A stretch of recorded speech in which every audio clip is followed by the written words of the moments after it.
Alright, guys. So, I went and watched Texas Chainsaw 3D. And this is easily the worst movie in the entire franchise. It is just a way to cash in on the name. It screws up the timeline. And it's just a shitty movie. I did watch it in 3D, which it didn't even need to be in 3D. There's only like maybe 3 scenes they used it. Just another way to make more money off of this. And overall, it was just, oh my god, it was so bad. I would have to say that even if you're a big fan of the series like myself, wait for the DVD. Because there's no point to go watch this movie in theaters, especially in 3D. The best part of this movie was it opens up showing old footage from the very first Texas Chainsaw Massacre. And that was cool to see again, kind of in the 3D. But other than that, yeah, all downhill from that point forward. So I went in, I had heard some people say it's no good, it sucks. And I was going to keep an open mind. I mean, I like the Texas Chainsaw Massacre movies. How bad could it be? Oh god, how bad could this be? This was shit.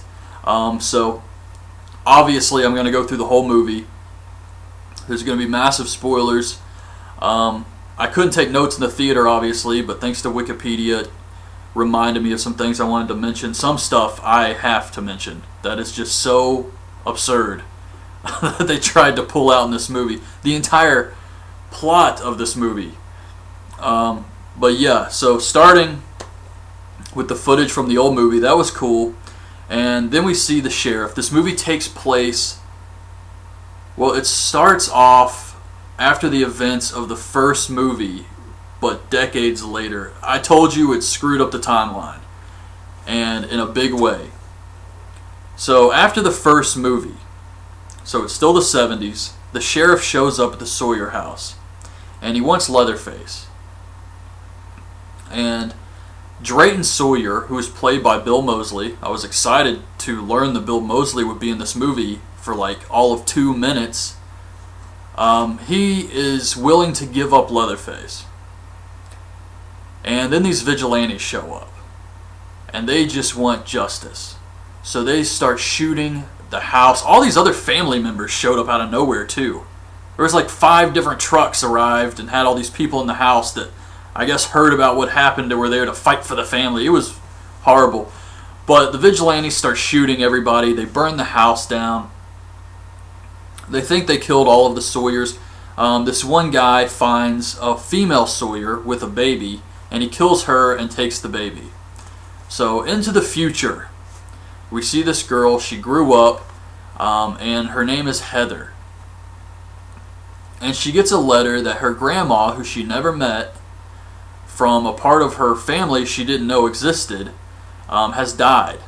So she asked her parents about what's going on. They said she came from a shit heap. But she wants to go find out what happened with her real family. And so she heads to Texas with her boyfriend, Trey Songz, Nikki, who is Ben's daughter from Lost, and this guy Kenny. And on the way, they pick up a hitchhiker named Daryl. And they meet her lawyer. He gives her a letter from her grandma and the keys to the family house. The house is huge.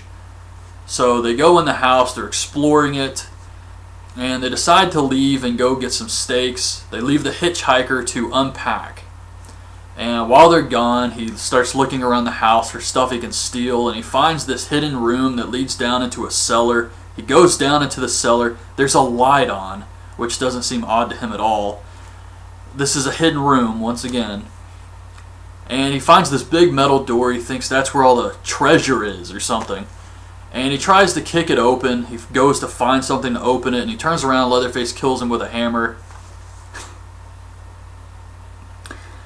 So the others arrive, and they think he tried to run off with the valuables. And one of them, Kenny, finds the hidden room, and he goes down into the cellar, and he sees the blood, and Leatherface gets him with a meat hook. And then we see Nikki, who's trying to bang Heather's boyfriend, Ryan. And they go off to the barn together. And Leatherface comes upstairs. He knocks Heather out. and she wakes up in his cellar. And she sees Kenny, who is still alive, put on a meat hook, and Leatherface cuts him in half. So she freaks out, she takes off running, she runs to the cemetery where she trips about 3 times, and she falls into a casket. Or no, she hid in the casket. And of course, if you've seen the trailer, this is in all the trailers, Leatherface shows up and he takes the chainsaw in one of the only 3D moments and shoves it through the casket. And Ryan stops banging Nikki long enough to go help her and distract Leatherface. So Leatherface goes after them. And they run back into the barn and they block the door with a piece of wood. He has a chainsaw, for God's sake.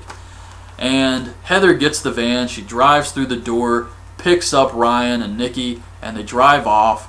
And Ryan doesn't want to wait for the gate to open, so he rams it with the van, which screws the van up a little bit.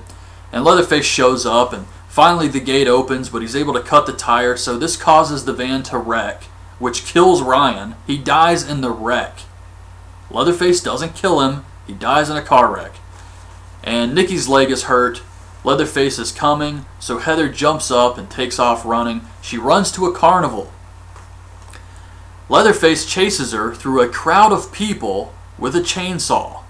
She runs to a cop. The cop says, "Put the chainsaw down." Leatherface throws the chainsaw, another 3D moment. The cop ducks, and when he looks up, Leatherface has vanished. Poof, like a ninja. He's gone. He's like 6'5" and disappeared. So Heather goes to the police station, and she's reading the evidence about what happened to the Sawyer family and how they were murdered.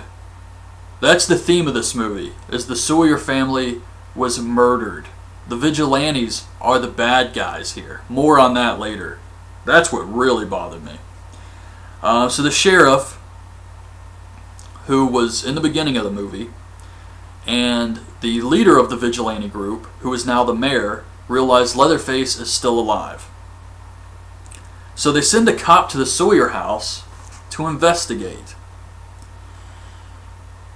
Oh God, and he sees the wreck, but Nikki's gone. And there's a trail of blood, a thick trail of blood, leading from the wrecked van all the way up this long ass driveway, into the house, into the hidden room, down into the cellar, into Leatherface's room. All this blood, just from Nikki. Maybe what's his name, Ryan too, I can't remember, but still, that's a lot of blood. But anyways, the cop goes inside the house, and he's got his phone, which is showing the mayor and the sheriff what's going on. And he gets to the cellar, and he sees the blood. Now, first he's a tough guy, but then he sees all this blood, and he's like, I don't know about this. And the mayor tells him to move his ass. And he gets to the cellar, and he sees all the bodies. Like, maybe this is a good time to call for backup. But instead, the sheriff and the mayor are like, "Oh my God, this is horrible." And the mayor says, "What's in the freezer?" Are you serious? So he opens the freezer, and Nikki pops out, and he shoots her. So that's another person that Leatherface didn't even kill. So Leatherface pops out, he kills the cop, he cuts his face off to make a new mask. He's holding up the face, he's got the wet blood on the other side, he's making a new mask. He puts this thing on, and it looks like it's 20 years old. Horrible effects here. Just, this was shitty makeup. I mean, really, really bad. It didn't even look like the cop. It was just terrible. But Heather runs out of the police station. She writes murderers on the newspaper clipping she was reading about how the Sawyer family house burned down. So the mayor sees this, and now he's pissed, and he goes after her. And she gets picked up by a cop who turns out to be the mayor's son. So he takes her to the slaughterhouse where the mayor plans to finish off the Sawyer family once and for all. And Leatherface hears about this on the dead cop's police scanner, so he wants to kill her too. So he goes there. Leatherface, on foot with a bad leg, limping, makes it to the slaughterhouse before the mayor. He shows up, he sees Heather, he's about to kill her, and then he sees this birthmark of the Sawyer crest or something that was burned into her skin as a child. So he realizes they're related. So he lets her go. He sets her free. The mayor and one of his henchmen show up and just beat his ass. And Heather realizes Leatherface is family. He's my cousin. I can't leave him like this. Hours ago, he killed your boyfriend and your entire group of friends. But he's your cousin. This guy who wears a mask made of human skin. So she grabs a pitchfork and she kills the mayor's henchman with it. And she throws Leatherface his chainsaw. And she says, "Do your thing, cuz. Yeah, just like you did to my boyfriend and my friends earlier." So Leatherface proceeds to kill the mayor, or he's fighting with the mayor. The sheriff shows up. And the mayor says, "Shoot him." And the sheriff does nothing. He watches as Leatherface kills the mayor and throws him into a meat grinder. And then he lets Leatherface leave. The sheriff lets Leatherface, this man who's just killed one of his cops, leave with Heather. And Heather goes back to the house with Leatherface, and she's fixing him up, and she's reading her grandma's note. Leatherface goes back to his cellar, and she reads the note, and it says that Leatherface will protect her. She just has to care for him, take care of him, and I guess feed him people. I mean, that's what this entire franchise is based on, is the fact he eats people. And that's how it ended. And after the credits, which no one in the theater stayed for, because the theater will usually turn the lights on if there's something, or turn the lights on if there's no after credit scenes. And they turned the lights on here when I knew there was something after the credits. So I guess everybody just left. I'm sure a lot of people would have stayed if they knew, but we were the only ones in there. And it's nothing major. It's just the couple that adopted Heather when she was a baby, or kidnapped her. They show up at her house, and Leatherface opens the door and comes out with a chainsaw. That was it. So Heather decides to live with Leatherface in this Sawyer house. What a shitty movie. And what really bothered me is the way they make the vigilantes look. They look like this horrible group, when in reality, in the first movie, which they showed in the beginning, the footage of how the Sawyer family would take people and torture them for fun and then eat them. And they were just evil, evil people. They're always evil. And how they would just do all of these things, and then they try to make it look like the vigilantes are the bad guys for taking these people out. I mean, what the hell is the moral lesson here?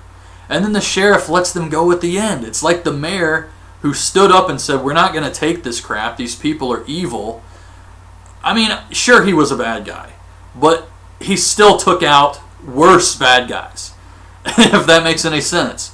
So yeah, I really didn't understand what they were trying to get across with this. It just was really, really stupid.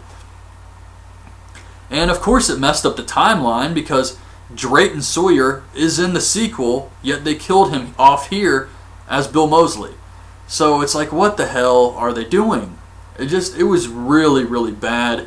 And as a fan of the entire franchise, I can say this movie is garbage. Any other movie in the franchise is better than this.